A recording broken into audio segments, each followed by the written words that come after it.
falei agora da massa entre 10 a 25 e agora nós vamos falar da massa entre 25 e 100 da massa solar.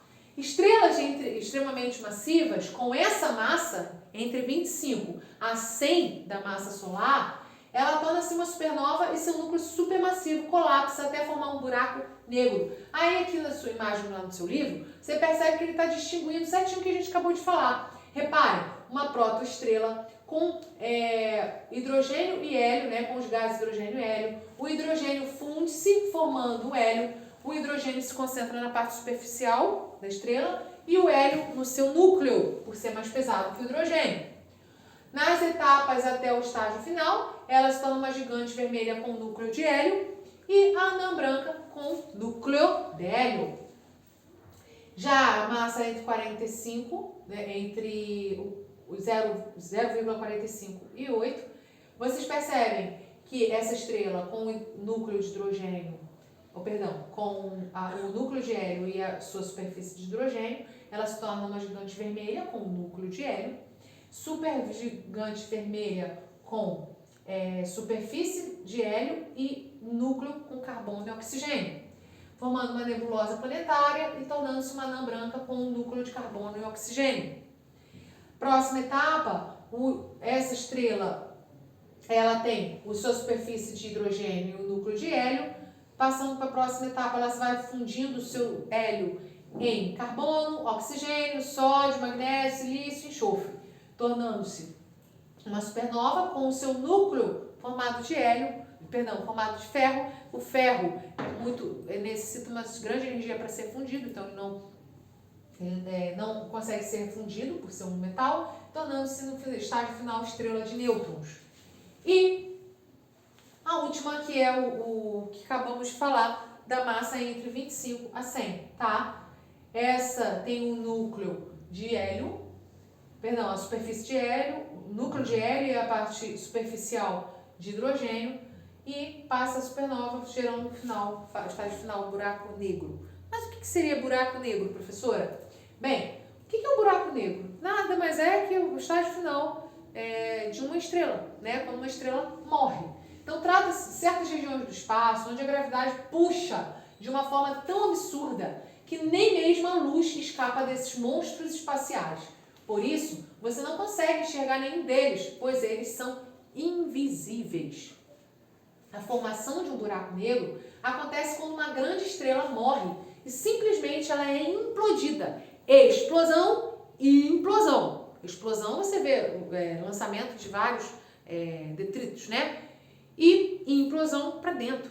Então, a implodida fazendo com que sua densidade se torne infinita com um acúmulo de massa em um único ponto. Então, tudo sugado. Significa, gente, que quando o estágio final do nosso Sol, quando ocorrer a morte dele, vai formar um buraco negro. E tudo que é ao redor dele vai ser sugado com ele. Então, simplesmente, o Sol não vai se apagar e a Terra vai ficar aqui sem luz. Muitos perguntam isso, né? Professora, quando o Sol se apagar, a gente vai morrer porque não tem vegetação, porque os vegetais fazem fotossíntese. Gente, não vai dar tempo de nada. Quando o Sol se apagar, vai levar algum tempo aqui para nós, porque a luz percorre grandes distâncias, porém esse buraco negro vai sugar tudo, tá? Mas fiquem tranquilos, nós não estaremos mais aqui, ok? Será as próximas gerações. Galera, eu vou passar um videozinho para vocês. Esse vídeo não é tão grande, mas quem quiser ver melhor, assistir melhor a imagem e quiser, me manda uma mensagem no privado que eu mando o link direitinho para vocês, tá? Tá no YouTube, ok? Observar o céu noturno, nada se destaca mais do que as estrelas. Em contraste com a escuridão do espaço, elas brilham intensamente, preenchendo o vazio com ordem e luz. Mas não se engane, elas são gigantescas fornalhas em constante atividade, geradores termonucleares que não conhecem restrições, criando energia suficiente para vaporizar a Terra milhares de vezes. Como tudo no universo, elas nascem, vivem, morrem, e nesse intervalo criam todos os elementos essenciais para a vida. Talvez seja por isso que desde a antiguidade, o céu noturno cheio de estrelas fascinou o ser humano. As estrelas nascem em nuvens enormes e frias, feitas de gás hidrogênio, hélio e poeira. Esses berçários estelares são conhecidos como nebulosas, ou nuvens moleculares e possuem centenas de anos-luz de comprimento. No início da formação estelar, a gravidade faz a nebulosa encolher e se dividir em aglomerados menores de gás.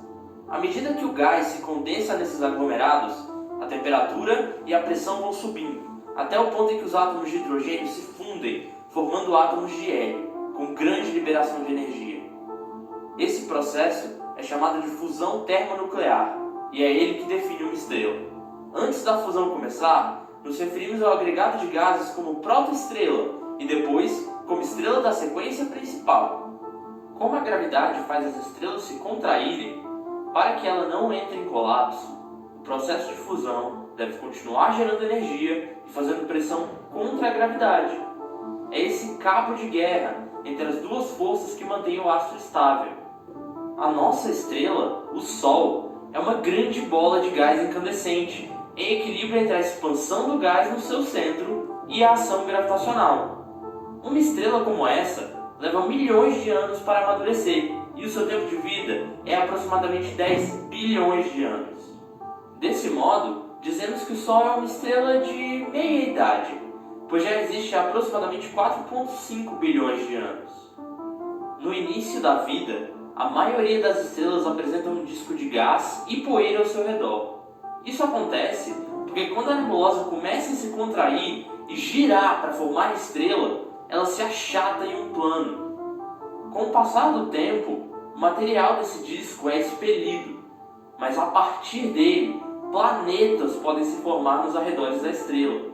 Olha que fascinante!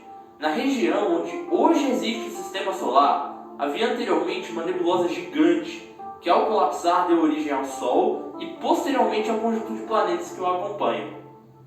Dizemos que uma estrela está morrendo quando o hidrogênio que alimenta as reações nucleares no seu interior começa a se esgotar. Sem fogo nuclear para sustentá-la, seu gás começa a esfriar e a pressão vai caindo. O resultado é que o interior não vai mais aguentar o peso das camadas externas e o colapso final começará. Nesse estágio, a contração da estrela é tão poderosa que os átomos de hélio, formados ao longo de bilhões de anos no núcleo, são espremidos até o ponto em que se fundem, originando elementos mais pesados, como o carbono e o oxigênio. Em resposta, a superfície volta a se expandir e o astro começa a inchar, chegando a ter mais de 100 vezes o seu tamanho original. É a partir desse momento que passamos a nos referir a esse corpo como uma estrela gigante vermelha. Em 4 ou até mesmo 5 bilhões de anos, o nosso Sol também vai se expandir e virar uma estrela desse tipo. Essa expansão pode se estender por milhões de quilômetros e será grande o suficiente para engolir os planetas Mercúrio, Vênus e possivelmente a Terra. Depois desse estágio, a gigante vermelha finalmente se rende à força gravitacional. As suas camadas mais externas se dissipam, deixando para trás apenas o núcleo, bem encolhido. A contração continua, e dessa vez só para quando a estrela estiver muito pequena e densa, passando a se chamar anã branca. Ao longo de bilhões de anos, o que restou do astro gradualmente esfria e o seu brilho diminui, até que ele se torna praticamente invisível. O que é ainda mais interessante é que quando estrelas 8 vezes mais pesadas que o nosso Sol esgotam seu combustível nuclear, elas explodem na forma de supernovas enormes. Algumas originam até buracos negros, de tão maciças. Então, o que nós aprendemos? A evolução estelar revela que nada dura para sempre. Até as estrelas morrem. Apenas o caminho do conhecimento e da ciência permitirá que a raça humana sobreviva à morte inevitável do Sol e à maior parte das demais catástrofes. Bom, pessoal, perceberam que através do vídeo dinamiza um pouco isso tudo que eu falei, tá? Quem tiver interesse e quiser esse link, eu passo lá no privado para vocês, ok? É bem legal, quem tiver interesse em entrar mais a fundo nesse assunto, para quem gosta, é muito legal, tá? Bem, classificação das estrelas quanto à coloração. Quando a gente fala coloração, vocês também já aprenderam isso? Ah, professora, eu já vi estrela branca, estrela amarela, estrela vermelha, estrela azul. Mas como que a gente identifica? O que é isso? O que significa essas cores? Bem, Estrelas, a gente classifica relacionada com oração referente a classe 0, classe B, classe G, tá? Então nós vamos identificá-la com classes. E as estrelas elas podem ser classificadas de acordo relacionando as características espectral. A temperatura da estrela determina a sua classificação. Dessa forma de classificação, a gente vai encontrar a classe O, a classe 0, né? Classe B, classe A, classe F, classe G, classe K e classe M. Bem, classe 0. Estrelas de classe 0 são muito raras. A sua massa solar é superior a 16 da massa do Sol. E sua cor convencional é o azul. As estrelas de classe B são estrelas com alta luminosidade. Elas apresentam massa solar entre 2,1 a 16, tá? E sua cor convencional varia entre o azul e o branco. As estrelas de classe A